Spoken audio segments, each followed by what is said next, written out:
Hello नमस्कार आप सभी को। राम राम जय जौहर। तो कैसे हो आप लोग। आप सभी का स्वागत है बारूद स्टडी के यूट्यूब प्लेटफॉर्म पर। तो आज हम राजस्थान की प्रमुख सभ्यताओं का भाग वन पढ़ेंगे। यानी कि आज से सभ्यताएं शुरू करेंगे पढ़ने में। ये जो सभ्यता है वो पशु परिचर, second grade exam, LDC, CET, BSTC, PTET और रीट के लिए बहुत इंपॉर्टेंट है। ठीक है क्या, तो ये ध्यान में रखना है। और दोस्तों, इसी के साथ में आज की क्लास अपन शुरू करते हैं। ठीक है, तो प्रश्न की ओर जल्दी से जल्दी जाते हैं अपन। राजस्थान में ताम्र सभ्यता के अवशेष प्राप्त हुए। तो दोस्तों, ये साफ साफ पूछना चाहता है कि राजस्थान में ताम्र सभ्यता के अवशेष कहाँ से प्राप्त हुए। तो ताम्र सभ्यता के अवशेष कालीबंगा से हुए, आहड़ से हुए, गणेश्वर से हुए, उपयुक्त सभी इसका उत्तर हो जाएगा। तो दोस्तों, आपको ध्यान में रखना है कालीबंगा जो है वो हनुमानगढ़ से है, हनुमानगढ़। आहड़ जो है वो उदयपुर में है, उदयपुर। और गणेश्वर नीम का थाना में है, नीम का थाना में। ठीक है क्या, नीम का थाना में है। तो आपको ध्यान में रखना राजस्थान की प्रमुख सभ्यताएं कौन कौन सी है, ऐसा कभी प्रश्न आ जाए तो आपको अच्छे से ध्यान में रखना है कि इसमें आहड़ आएगी, कालीबंगा, पीलीबंगा, गणेश्वर, गिलूड़, बागोर और नगरी, ये सभ्यताएं राजस्थान की हैं। ठीक है, तो ध्यान में रखना। नेक्स्ट प्रश्न की ओर चलते हैं दोस्तों। निम्न में से कालीबंगा का संबंध नहीं है। कालीबंगा सभ्यता से किसका संबंध नहीं है? अमलानंद घोष का नहीं है, या फिर बीके थापर का नहीं है, या फिर बीबी लाल का नहीं है, या रतन चंद्र अग्रवाल का नहीं है। किसका नहीं है? तो दोस्तों, रतन चंद्र अग्रवाल का नहीं है। अमलानंद घोष, बीके थापर, बीबी लाल, इन सब का संबंध किससे है? इन सब का संबंध है कालीबंगा से है। तो आपको दोस्तों ध्यान में रखना है, कालीबंगा सभ्यता के बारे में थोड़ी सी जानकारी दे देता हूँ मैं कि कालीबंगा सभ्यता की खोज जो है वो 1952 में की थी। किसने की थी? तो अमलानंद घोष ने की थी, ध्यान में रखना। फिर उसके बाद में कालीबंगा सभ्यता के हनुमानगढ़ जिले में ही जो घग्गर नदी है उसके किनारे है। किसके, कौन सी नदी के किनारे? घग्गर नदी के किनारे है। फिर उसके बाद में 1961 से लगा करके 1969 तक यहाँ पर खुदाई का कार्य हुआ था, जो कि किसने किया था? बीबी लाल और बीके थापर के द्वारा किया गया था। इसके बाद में आपको ध्यान में रखना है कि जो राजस्थान में कालीबंगा सभ्यता वो 5 स्तरों में प्राप्त हुई है। इन 5 स्तरों में ऊपर के जो 2 स्तर हैं वो प्राक हड़प्पा कालीन है, और बाकी के जो 3 है वो हड़प्पा कालीन सभ्यता के हैं। तो ये अच्छे से याद रखना है दोस्तों। और कालीबंगा का मतलब होता है काले रंग की चूड़िया। ठीक है, तो ये अच्छे से ध्यान में रखना है। उसके बाद में इस सभ्यता में दोहरा जुटा हुआ खेत भी प्राप्त हुआ, अग्नि वेदिकाएं भी प्राप्त हुई है। तो ये अच्छे से याद रखना है। नेक्स्ट प्रश्न पर चलते हैं दोस्तों अपन। मानव ने सर्वप्रथम किस धातु का उपयोग किया था? तो क्या मानव ने चांदी का उपयोग किया, लोहे का किया, तांबे का किया, या कांसे का किया? तो सबसे पहले मानव ने उपयोग किया था तांबे का। किसने किया था? तांबे का। अब आपको ध्यान में रखना, जो लोहे का उपयोग किया गया था वो उत्तर वैदिक काल में किया गया था। ठीक है, तो ये अच्छे से ध्यान में रखना है। उसके बाद में कांसे से आपको याद रखना है, कालीबंगा सभ्यता है वो कांस्य युगीन सभ्यता है।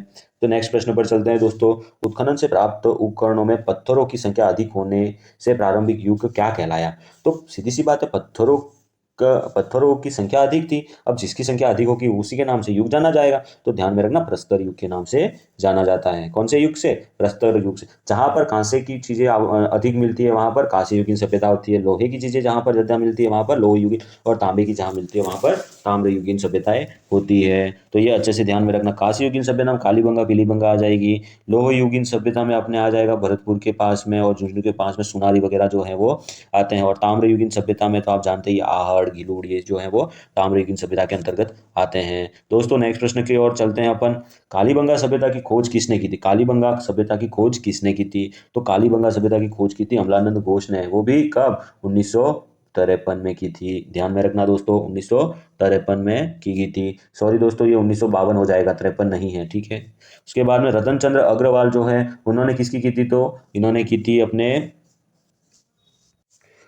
तो आहड़ सभ्यता से संबंध अक्षय कीर्ति व्यास का है, ये ध्यान में रखना है दोस्तों आपको। और रतन चंद्र अग्रवाल का संबंध भी किससे? आहड़ सभ्यता से है। अक्षय कीर्ति व्यास ने तो आहड़ सभ्यता की खोज की थी और उत्खनन का कार्य किया था आरसी अग्रवाल ने किया था, रतन चंद्र अग्रवाल ने। तो ये ध्यान में रखना है। नेक्स्ट प्रश्न पर चलते हैं दोस्तों। कालांतर में नदियों का पानी सूखने और मरुस्थल के बढ़ने से जो समुद्र बस्ती, समृद्ध बस्ती उजड़ गई, वह है कौन सी उजड़ गई है? तो इसका उत्तर आपको अच्छे से देना है दोस्तों कि कालांतर में, यानी कि एक समय के बाद में जब नदियों का पानी सूख गया और मरुस्थल आ गया, तो उसमें कौन सी जो समृद्ध बस्ती थी वो उजड़ गई। तो इसका उत्तर क्या हो जाएगा? कालीबंगा हो जाएगा। और ये किससे संबंधित है? घग्गर नदी की बात यहाँ पर चल रही है, क्योंकि मरुस्थल में तो कालीबंगा ही है। ये याद में रखना है दोस्तों। उसके बाद में आपको कालीबंगा से संबंधित कुछ और फैक्ट बता दूं कि यहाँ पर सर्वप्रथम भूकंप के अवशेष प्राप्त हुए। आपको प्रश्न आ जाए कि राजस्थान में कौन सी ऐसी सभ्यता जहाँ पर सबसे पहले भूकंप के अवशेष प्राप्त हुए, तो कहाँ से? ये कालीबंगा है, भूकंप के अवशेष प्राप्त हुए। यह सभ्यता जो है वो संभवतः यहाँ पर ऐसे कह सकते हैं कि ये जो सभ्यता का पतन का कारण है वो यही है। और ये भूकंप के होने के कारण मतलब पता भी कैसे चला? दीवारों पर जो दरारें हैं उससे उन्होंने पता लगाया। ये ध्यान में रखना। कालीबंगा में एक सींग वाले जो बेल हैं, कालीबंगा में एक सींग वाले बेल की मिट्टी व टेराकोटा की बनी हुई मोहरें प्राप्त होती है। किसकी? एक सींग वाले बेल की। ये ध्यान में रखना है। फिर ऐसी मोहर जो इस प्रकार की जो मोहर है वो 1919 में टेस्सिटोरी, किसने? टेस्सिटोरी ने बीकानेर के जो संधि से प्राप्त की थी। सौंधी जो सभ्यता थी, सौंधी सभ्यता, यहाँ पर कालीबंगा की दीनहीन बस्ती भी कहा जाता है इसको, है ना। हड़प्पा सभ्यता की जो दीनहीन बस्ती है वो भी सौंधी सभ्यता को कहा जाता है। और सौंधी सभ्यता से आपको ध्यान में रखना है कि वो कहाँ पर है? सौंधी जो है वो बीकानेर में है। सौंधी बीकानेर में है, ये आपको अच्छे से ध्यान में रखना है दोस्तों। ठीक है सर। इसके बाद में और आपको थोड़ी सी जानकारी मैं दे दूं कि ये जो सौंधी सभ्यता है उसको ही कालीबंगा की जो प्रथम कालीबंगा है वो सौंधी सभ्यता को कहा जाता है। ये ध्यान में रखना है। ठीक है, नेक्स्ट प्रश्न पर चलते हैं दोस्तों। प्राकृतिक प्रकोप से विध्वंस हुई आहड़ सभ्यता के लोगों ने उत्तर पूर्व तथा दक्षिण की ओर कौन से स्थान बसाए ये बताना है कि जब प्राकृतिक प्रकोप हुआ उससे विध्वंस हुआ आहड़ सभ्यता में, तो इसमें जो वहाँ के जो निवासी थे, जो लोग थे, उन्होंने कौन से स्थान पर अपने जो निवास है वो बसाए थे? तो ये ध्यान में रखना है। तो इसका उत्तर क्या होगा? भगवानपुरा हो जाएगा, या फिर हो जाएगा गिलूड़, या फिर हो जाएगा अपने या फिर हो जाएगा भगवानपुरा व गिलूड़ दोनों। तो इसका उत्तर हो जाएगा भगवानपुरा व गिलूड़ दोनों। ठीक है दोस्तों, मैं आपको टाइम इसलिए दे रहा हूँ क्योंकि आप भी अपना दिमाग लगाएं और सोचने की कोशिश करें, ताकि मैं उत्तर दे दूँ उसके बाद तो मैंने बता दिया, लेकिन उससे पहले आपकी तैयारी कैसी है वो कैसे पता चलेगा? तो इसलिए आप भी सोचो। मैं इसलिए क्वेश्चन को लंबा खींचने की थोड़ा सा कोशिश करता हूँ, ताकि आपको भी सोचने का टाइम मिल जाए। नहीं तो फटाफट आके बोल जाओ तो ये फिर रट्टू तोता वाला काम हो जाए, तो वो नहीं करना अपन को। फिर मैं आपको बता दूं दोस्तों गिलूड़ सभ्यता के बारे में थोड़ा सा, है ना। ये गिलूड़ सभ्यता जो है वो कहाँ पर? राजसमंद जिले में है। ठीक है, यहाँ पर गिलूड़ कस्बे में बनास नदी के किनारे दो टीले की जो खुदाई हुई थी, दो टीलों की खुदाई हुई थी, उसमें गिलूड़ सभ्यता प्राप्त हुई थी। और यह किसने की थी? तो बीबी लाल के नेतृत्व में 1957 में। कब? 1957-58 में की गई थी। यहाँ काले रंग के चित्रित पात्रों पर नृत्य मुद्राएं व चमकदार हिरण का अंकन मिला है। ठीक है, तो ये आपको ध्यान में रखना है। नेक्स्ट प्रश्न पर चलते हैं दोस्तों। धूलकोट ताम्रवर्ती नगरी व बनास संस्कृति के नाम से किसको जाना जाता है? कौन से स्थल को जाना जाता है? तो धूलकोट के नाम से आहड़ सभ्यता को जाना जाता है। किसको जाना जाता है? आहड़ सभ्यता को जाना जाता है दोस्तों। ये ध्यान में रखना। आहड़ सभ्यता को आघाटपुर के नाम से भी जाना जाता है। किस नाम से? आघाटपुर के नाम से भी जाना जाता है। नेक्स्ट प्रश्न पर चलते हैं दोस्तों कि कालीबंगा के विषय में निम्नलिखित कथनों पर गौर कीजिए। क्या कहना चाहता है कि कालीबंगा के बारे में निम्नलिखित कथनों पर गौर करना और बताना है कि कौन सा कथन असत्य है, गलत कथन कौन सा है, ये आपको बताना है दोस्तों। तो क्या कालीबंगा से खुदाई में मिट्टी के बर्तन, कांच की मणियां, खिलौने प्राप्त हुए थे? क्या हुए थे दोस्तों? उसके बाद में कालीबंगा में मकानों में कच्ची ईंटों का प्रयोग किया गया था दोस्तों। फिर उसके बाद में कालीबंगा से ईंटें पकाने के भट्टे प्राप्त हुए थे क्या? उसके बाद में कालीबंगा में जो मकानों के 4-5 बड़े तथा कुछ छोटे कमरे भी प्राप्त हुए थे क्या?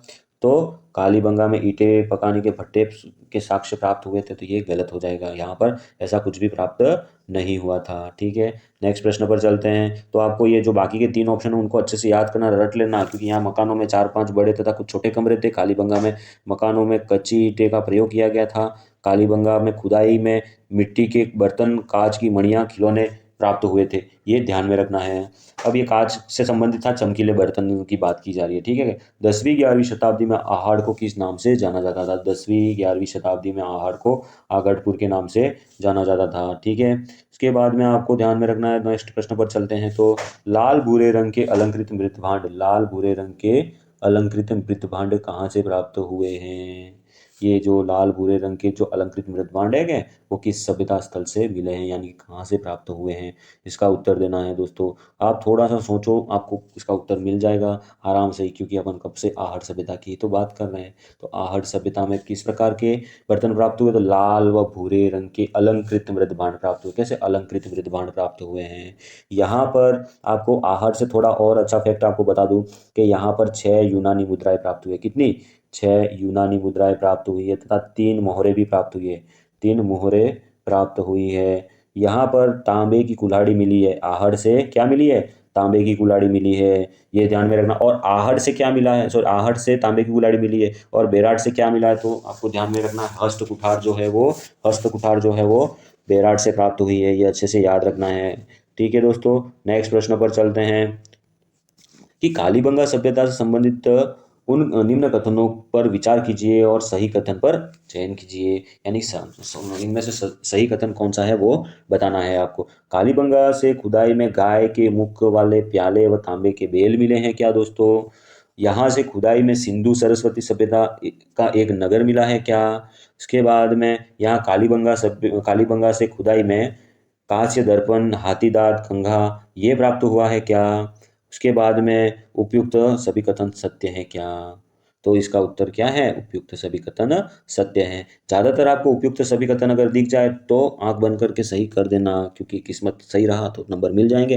बाकी उत्तर आते हो तो कर देना, और आपको तो याद करने ही है प्रश्न, नहीं तो ऐसे तुक्केबाजी से तो कुछ भी नहीं होने वाला है।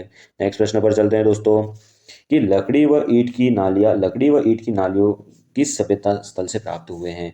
तो देखो, नालियों की उत्तम व्यवस्था कहाँ से? कालीबंगा में थी, वहां पर लकड़ी की नाली प्राप्त हुई है। नेक्स्ट प्रश्न पर चलते हैं दोस्तों, किस सभ्यता से एक मकान में 4 से 6 चूल्हे मिले हैं, जो संयुक्त परिवार या सामूहिक भोजन विधि के बारे में इंगित करता है? तो दोस्तों याद करने की कोशिश कीजिए, ऐसी कौन सी सभ्यता है जहाँ पर अग्निवेदिका नहीं, सॉरी, चूल्हे मिले हैं, जहाँ पर संयुक्त परिवार के अवशेष मिलते हैं। और आपको ध्यान में रखना, जहाँ पर संयुक्त परिवार होता है वहाँ वो सभ्यता मात्र सत्तात्मक होती है। तो इसमें मात्र सत्तात्मक के लिए कौन सी है? तो आहड़ सभ्यता है वो। एक तो मात्र सत्तात्मक है, दूसरी यहाँ पर संयुक्त परिवार के अवशेष भी मिले हैं, और तीसरी बात यहाँ पर 6 चूल्हे भी प्राप्त हुए हैं। तो इसका उत्तर ये हो जाएगा, अच्छे से याद रखना है, ठीक है दोस्तों। अपन इसके साथ में ही नेक्स्ट प्रश्न पर चलते हैं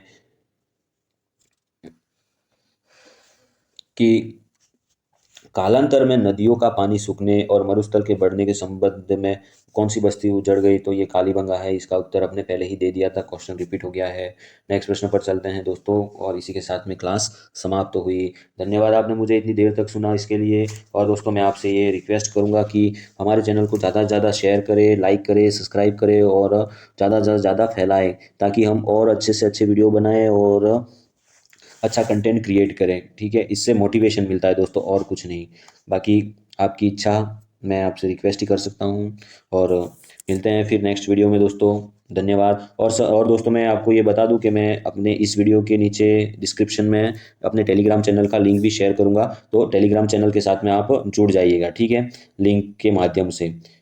क्योंकि मैं रोज़ के रोज़ उसमें क्वेश्चन पेपर करवाऊंगा, रोज़ के रोज़ जीके के, हिंदी, ग्रामर के, उसके बाद में राजस्थान से रिलेटेड जितने भी अपने एग्जाम हैं, पशु परिचर second grade, LDC, CET, BST, CPT, SI भर्ती, इन सब में आने वाले जो भी इंपॉर्टेंट क्वेश्चन रहेंगे उन सबको उसमें डाला जाएगा, और क्विज प्रतियोगिता टाइम टू टाइम करवाई जाएगी। तो दोस्तों मैं आपको कहूँगा कि टेलीग्राम चैनल से जुड़ जाइए ताकि अपडेट रहें।